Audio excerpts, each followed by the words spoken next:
All right, let's talk about a problem I know a lot of you face. You've got tons of data, right? But turning all that data into a really powerful analytics model, well, that feels like a totally different ballgame. So today, we're going to break down the blueprint for making it work, not just once, but every single time. Look, you're probably super comfortable with databases. You can build reports in your sleep, and you know your company's data inside and out. But then someone says, let's build an analytics model. And that's a whole different thing, isn't it? Because it's not just about reporting on what happened, it's about trying to predict the future. And to do that, you need a completely different plan of attack. And that right there is the core issue. You know, just winging it with analytics? Sure, you might get lucky with a one-off win, but that's not how you build a reliable, consistent way to generate real value. If you want trustworthy insights time after time, you absolutely need a structured, repeatable process, a real methodology, and that's exactly what we're going to unpack today.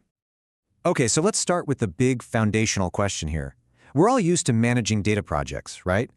But an analytics project, it really is a different kind of beast. So why can't we just treat it like any other IT project we've done 100 times before? I mean, it's a fair question. We've been building complex IT systems for decades. So why the need for a brand new playbook?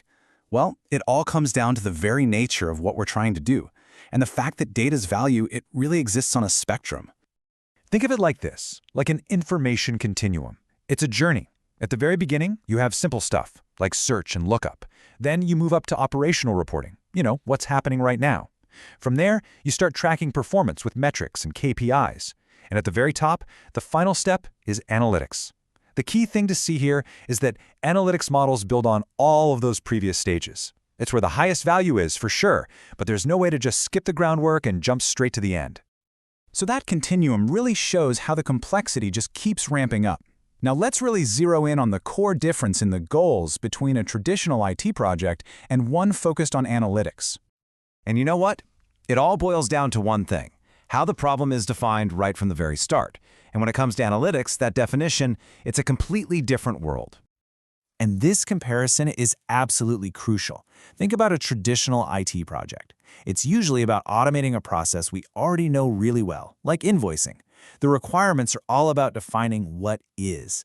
But an analytics project, that's an exploration. It's a journey of discovery, trying to find hidden patterns to predict the future and explore what could be. One is about making things more efficient. The other is all about discovery. Okay, so we've established that analytics is a totally different kind of challenge. So it just makes sense that we need a different kind of team structure to actually tackle it effectively, right? And this leads to one of the classic debates in any big company.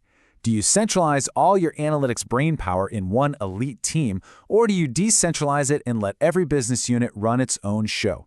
Well, it turns out the best answer is a little bit of both. The model that works best, time and again, is a hybrid approach. Here's how it works. You centralize the really deep and, frankly, expensive technical skills, things like data engineering and advanced modeling. It's just more efficient that way. But you decentralize the problem definition. You put that power in the hands of the business units, the people who actually know their domain inside and out. This kind of structure builds on the data warehouse team you probably already have, and, most importantly, it fosters a real partnership between IT and the business. All right, so we've covered the why, and we've covered the who. Now it's time to get to the good stuff, the how. This is the practical, step-by-step blueprint for taking an analytics project from just an idea all the way to a reality. So what does this repeatable process actually look like in practice? Well, it breaks down into 6 really clear phases that are designed to guide any project, big or small, from start to finish. So here it is, the whole life cycle. We start with requirements, and remember, this is all about exploring what could be, not just defining what is. Then you move into analysis and design. That's where you're really digging into the data and architecting the solution. After that, of course, you implement and deploy it. But, and this is so important, the crucial final step is execution and monitoring. This is not a one-and-done deal. It's a living, breathing process that you have to manage over time. Okay, now let's zoom in on that design phase for a second, because there's a concept in here that can literally make or break your entire project. It's called performance variables. Look, an analytics model is only ever as good as the data you feed it, and just dumping in raw data is almost never enough. This is where the real art and science comes in, transforming your basic data into new, smarter features that actually have some predictive power. And here's a super simple example to show you what I mean. Instead of just feeding a model a raw age, like 28, you create something more meaningful, like an age group. Or instead of a specific dollar amount from a sale, you create a transaction size category, like small, medium, or large. These transformed variables, they often have way more predictive power for the model than the raw numbers ever could on their own. All right, now we're at the final, and honestly, maybe the most important part of this whole methodology. So many people think an analytics project just ends at deployment, but that's not true at all. The real, lasting value is only realized over time. And this is such a common mistake. You work hard, you build the model, you deploy it, and then everyone just moves on to the next shiny project. But think about it. The business environment is always changing. Customer behavior shifts. The economy changes. What was super predictive yesterday might be completely useless tomorrow. So is the project finished when it's deployed? The answer is a huge, definitive no. The best way to handle this is with what's called a champion challenger model. It's pretty cool. Your current model, the one running in production, that's your champion. But in the background, your team is always developing new challengers. Maybe they're using new data or a different algorithm. You constantly test these challengers against the champion. And if a challenger performs better, it becomes the new champion. It's this cycle of continuous improvement that keeps your model sharp, relevant, and actually valuable to the business. So here's the big takeaway.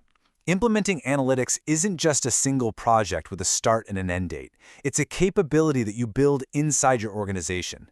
And it requires a structured process, the right kind of team, and a real commitment to that continuous improvement we just talked about. Your data, it's an asset holding immense future value, but you'll only unlock it if you have the right blueprint. And that's our look at a structured methodology for analytics.